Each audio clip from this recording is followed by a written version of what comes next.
Hello everybody. शिक्षा निदेशालय, राष्ट्रीय राजधानी क्षेत्र, दिल्ली। आज की वर्कशीट का नाम है भूगोल यानी सामाजिक विज्ञान। ज्योग्राफी की वर्कशीट है, वर्कशीट नंबर 5 और तारीख है 16 जुलाई। 10वीं क्लास की वर्कशीट है और टॉपिक है संसाधन। हमने पहले भी पढ़ा था संसाधन। संसाधन किसे कहते हैं, संसाधन का मतलब क्या होता है, संसाधन क्या होता है, मैं एक बार बता देती हूँ। संसाधन क्या होता है बेटा? संसाधन एक ऐसी वस्तु, एक ऐसा टेक्निक या ऐसी कोई साधन जो आपके लिए इकोनॉमिकली फिजिबल हो, आर्थिक रूप से जो क्या हो, फिजिबल हो मतलब आर्थिक रूप से आपकी परचेजिंग पावर में हो, आर्थिक रूप से आपके पास हो, जिसको बनाने की प्रौद्योगिकी आपके पास हो, जिसकी प्रौद्योगिकी आपके पास हो और जो आपके जीवन को सरल बना सके, और जो आपके जीवन को सरल बना सके। एक ऐसी वस्तु या तकनीक जो आपके जीवन को सरल बना सके, जो आर्थिक रूप से आपके कंट्रोल में हो, जिसको प्राप्त करने की प्रौद्योगिकी आपके पास हो और जो आपके समाज में या आपकी संस्कृति में लोगों द्वारा मान्य हो, एक्सेप्टेबल होगी, अगर वो किसी उस चीज़ के लिए मना ना करें। ऐसी चीज़ को हम कहते हैं, ऐसी तकनीक को हम कहते हैं साधन। हालांकि इस वर्कशीट का नाम साधन नहीं होना चाहिए, इस वर्कशीट का नाम होना चाहिए तो सतत पोषण विकास, क्योंकि हम इसमें करने वाले हैं एक ऐसे विकास की बात, सतत पोषण के विकास की बात, जिसमें क्या होता है, जिसमें हम सिर्फ आज के बारे में नहीं सोचते, हम उस कल के बारे में सोचते हैं जो आने वाला है। संसाधन इसलिए टॉपिक लिखा हुआ है, लेकिन इसका असली टॉपिक देखिएगा होगा आपके पास सतत पोषण विकास। संसाधनों का ऐसा विवेकपूर्ण उपयोग ताकि न केवल वर्तमान पीढ़ी की अपितु भावी पीढ़ियों की भी आवश्यकताएं पूरी होती रहें, ऐसे उपयोग को हम कहते हैं सतत पोषणीय विकास। यानी ऐसे ढंग से विकास करना है जो आने वाले कल के लिए हम कुछ चीज़ें अपने साथ, सब कुछ ऐसा ना हो कि विकास के चक्कर में सब कुछ अपने साथ यहीं ख़त्म हो जाए और आने वाले पीढ़ियों के पास सांस लेने के लिए वायु तक ना हो, सांस लेने के लिए हवा तक ना हो, ऐसा हम ना कर जाएं। इसलिए ऐसा विकास जो विवेकपूर्ण हो, विवेकपूर्ण मतलब जितने भी साधन है, संसाधन है हमारे पास, जैसे कोयला है, पेट्रोल है, पेड़ पौधे हैं, हवा है, पानी है, इसका विवेकपूर्ण इस्तेमाल। क्योंकि हमें ये सोचना है कि जो चीज़ हमें, जैसे हम सोचते हैं जो चीज़ हमें आज मिली हुई है वो उससे बेहतर बनाकर हम अपने बच्चों को दें, है ना। हम जिंदगी में यही सोचते हैं, यही स्ट्रगल करते हैं कि जो आज हमारे पास है, जैसे मान लो हमारे पास एक गाड़ी है तो हम अपने बच्चों को 2 गाड़ी या 3 गाड़ी दें। तो हम जब हर चीज़ में ये सोचते हैं कि अपने से बेहतर अपने बच्चों को दें, तो आप संसाधनों के बारे में ऐसा क्यों नहीं सोचते हैं?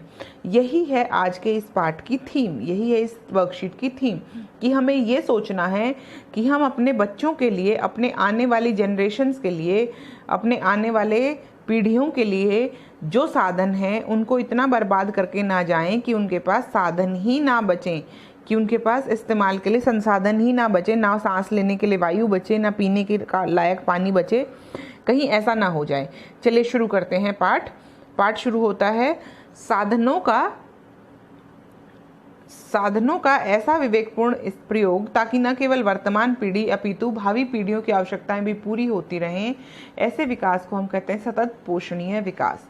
ऐसे उपाय अथवा तकनीक जिसके द्वारा संसाधनों का उचित प्रयोग हो। उचित और न्यायोचित दोनों चीज़ों में फ़र्क है। देखिए, सबके पास हो वो चीज़, न्याय से उसका इस्तेमाल हो और उसका उपयोग इस तरीके से हो कि उस संसाधन का पूरा इस्तेमाल किया जा सके।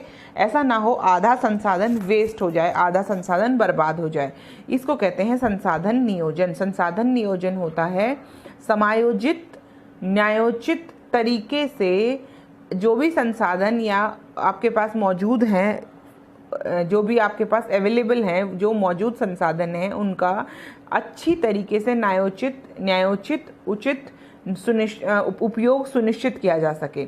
इसी बारे में 1992 में 1992 में ब्राज़ील का एक शहर है रियो डी जेनेरियो, जहाँ पे जीसस क्राइस्ट ऐसे खड़े हैं। देखिए, I will show you the picture. इस शहर को हम कहते हैं रियो डी जेनेरियो। शहर में संयुक्त राष्ट्र पर्यावरण और विकास सम्मेलन हुआ था। ये एक सम्मेलन हुआ था जिसमें रियो के अलावा, यानी ब्राज़ील के अलावा 20 और राष्ट्रीय अध्यक्ष थे, इसलिए इसको 21 कहा गया था, रियो +20। और इसको अर्थ समिट भी कहा जाता है बेटा, अर्थ समिट। अर्थ डे मनाया जाता है ना, ऐसे ही इस को हम अर्थ समिट भी कहते हैं, पृथ्वी सम्मेलन भी कहा जाता है इस वाली अध्यक्ष वाली रियो डी जेनेरियो वाली सभा को, जिसका उद्देश्य अब इस एजेंडा इस जो मीटिंग हुई थी रियो डी जेनेरियो में, सम्मेलन हुआ था, संयुक्त राष्ट्र पर्यावरण और विकास सम्मेलन हुआ था, इसमें क्या निश्चित किया गया था? इसका उद्देश्य था समान हितों, ये क्योंकि हम सबके हित समान हैं, चाहे वो गरीब है, चाहे अमीर है, चाहे अमेरिका का है, चाहे इंडिया का है, पारस्परिक आवश्यकताएं, सबको ऑक्सीजन की ज़रूरत पड़ेगी, अगर ऑक्सीजन खत्म हो जाएगी तो पूरी दुनिया के लिए खत्म हो जाएगी। और सम्मिलित जिम्मेदारियां, यानी हम सब की जिम्मेदारियां कलेक्टिव है, हमारी अलग अलग जिम्मेदारियां नहीं है, हम सब की जिम्मेदारी बनती है इस काम के लिए। इसके लिए एक विश्व स्तर पर सहयोग बनाया जाए, विश्व स्तर पर एक कॉपरेशन बनाया जाए कि हम लोग मिलकर काम करें। किसके खिलाफ? पर्यावरणीय क्षति, यानी पर्यावरण को क्षति ना हो, गरीबी के खिलाफ और बीमारियों के खिलाफ, यानी इंटरनेशनल लेवल पर, अंतर्राष्ट्रीय स्तर पर सभी देशों के अध्यक्ष मिलकर ये प्रण लेते हैं या एक एजेंडा बनाते हैं कि हम सब लोग पूरे विश्व के लिए, पूरे विश्व की सहायता के लिए, पर्यावरण की क्षति, गरीबी और रोगों को मिटाने के लिए संसाधनों का न्यायोचित तरीके से उपयोग करेंगे ताकि आने वाली पीढ़ियों के लिए हम इन संसाधनों को बचा सकें। यहाँ पर एक कोटेशन भी दी गई है, महात्मा गांधी जी यानी कि भारत के राष्ट्रपिता ने कहा था कि हमारे पास व्यक्ति की आवश्यकताओं को पूर्ति के लिए, हमारे पास व्यक्ति की आवश्यकताओं की पूर्ति के लिए सब कुछ है, नेचर के पास आवश्यकताओं की पूर्ति के लिए सब कुछ है, लेकिन इंसान के लालच के लिए प्रकृति के पास कभी भी इतना नहीं होगा कि हमारे लालच की भी संतुष्टि कर सके। हमारी ज़रूरतों को पूरा करने के लिए प्रकृति हमें बहुत कुछ दे रही है। अब यहाँ पर नीचे आते हैं, 2 कॉलम्स दिए गए हैं, क्या डिटेल दी गई है उसको पढ़ने की कोशिश करते हैं।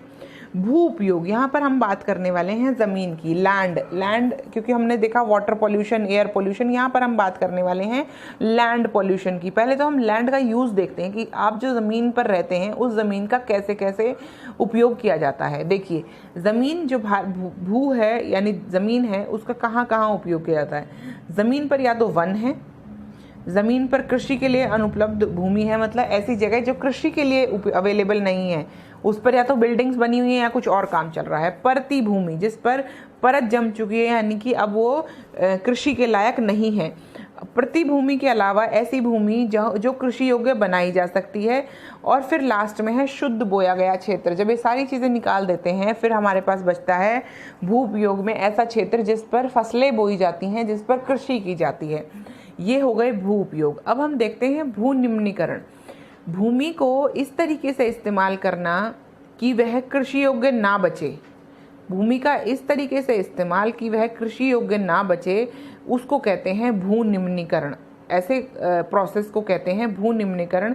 ऐसी प्रक्रिया जिसके द्वारा हम भूमि को इस कृषि के लायक नहीं छोड़ते, उसको कहते हैं भू निम्नीकरण। और किस कारण होता है भू निम्नीकरण वो भी बताया गया है। खनन, खुदाई के कारण। अतिचारण, पशुओं को चरने के लिए छोड़ा जाए लेकिन चरने के समय पशु फसल को जड़ों से उखाड़ दें, ऐसा ना हो और वो दोबारा वहाँ पर कुछ और ना उग पाए। उसके बाद अति सिंचाई। अति हर चीज़ की बुरी होती है, सिंचाई की भी बुरी होती है और सूखे की भी बुरी होती है। अति सिंचाई मतलब ऐसी सिंचाई जिसमें आपने पानी बहुत ज़्यादा दे दिया ज़मीन को और ज़मीन लवणीय हो गई, ज़मीन में अब कोई चीज़ उग ही नहीं सकती, इतनी ज़्यादा नमी है कि ऑक्सीजन की सप्लाई या एयर सप्लाई जड़ों तक नहीं पहुंच रही है और पौधे गलने लग गए।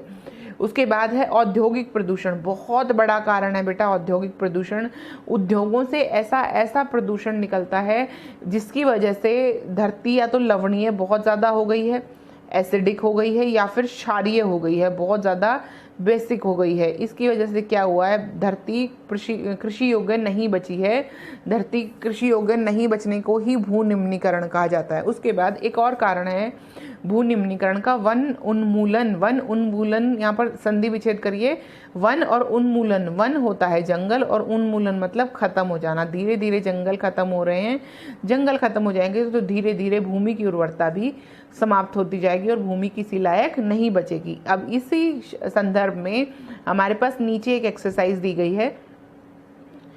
यहाँ पर पहला क्वेश्चन कहता है औद्योगिक प्रदूषण भू निम्नीकरण में किस प्रकार उत्तरदायी है। देखिए, औद्योगिक प्रदूषण से में ऐसे ऐसे केमिकल वेस्ट, रासायनिक वो निकलते हैं जिन रसायनों से को अगर धरती पर छोड़ दिया जाए तो धरती की उर्वरता के साथ साथ धरती की सभी तरह की जो वो हैं उनमें क्वालिटीज़ वो सारी ख़त्म कर दी जाती हैं। जहाँ भी उद्योगों का वेस्ट, रासायनिक वेस्ट बाहर निकलता है उद्योगों से और वो लोग सीधे उसको ज़मीन पर छोड़ देते हैं तो वो पूरी ज़मीन बंजर हो जाती है। यहाँ पर उदाहरण देकर बताना है तो जितने भी रसायन वगैरह निकलते हैं, भारी धातुएं निकलती हैं, जो भी केमिकल वेस्ट निकलता है उसके कारण बहुत सारा औद्योगिक प्रदूषण होता है। संसाधन नियोजन कैसे कहते हैं?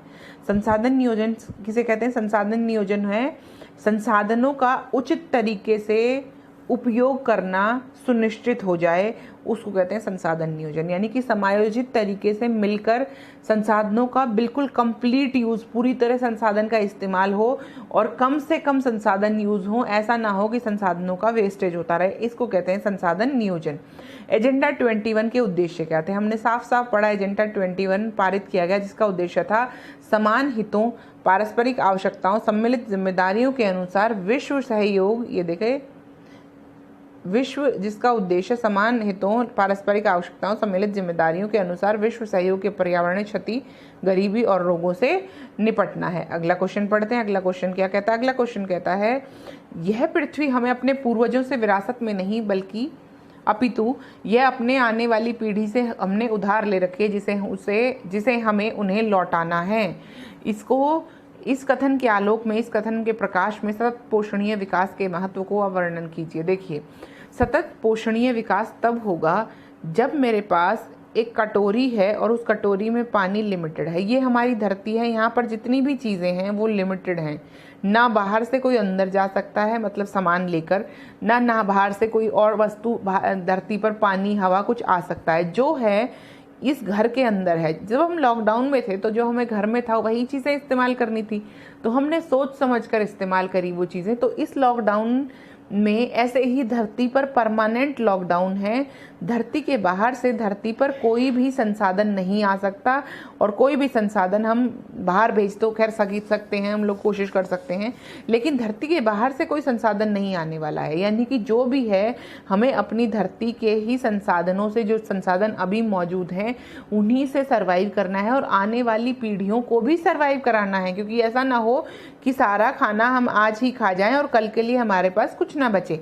यही कथन समझाने की कोशिश की गई है कि हमें ये नहीं सोचना चाहिए कि जो चीज़ हमें मिली है ये हमारे पूर्वजों ने हमें गिफ्ट की है। हमें ये सोचकर चीज़ों का इस्तेमाल करना चाहिए कि हमारे आने वाली पीढ़ी का ये उधार है, हमें ये उधार उन्हें सूत समेत वापस करना है। और उस सूत को कैसे आप लगाएंगे? जब आप पेड़ पौधे लगाएंगे, इधर उधर विकास करेंगे, संसाधनों का कम इस्तेमाल करेंगे, चीज़ों का वाहियात फिजूल जो उपयोग है वो रोकेंगे, तभी ऐसा हो सकता है। अब मैं इसके साथ आपको जो डिस्क्रिप्शन बॉक्स है उसमें ये जितनी भी वर्कशीट्स हैं उसका लिंक आपको मिल जाएगा, पहली चीज़। दूसरी चीज़, इसके बाद आपको सॉल्यूशन भी मिल जाएगा कि ये वर्कशीट्स कैसे सॉल्व करनी है। तब तक के लिए देखते रहिए videos and keep learning new things. Thank you.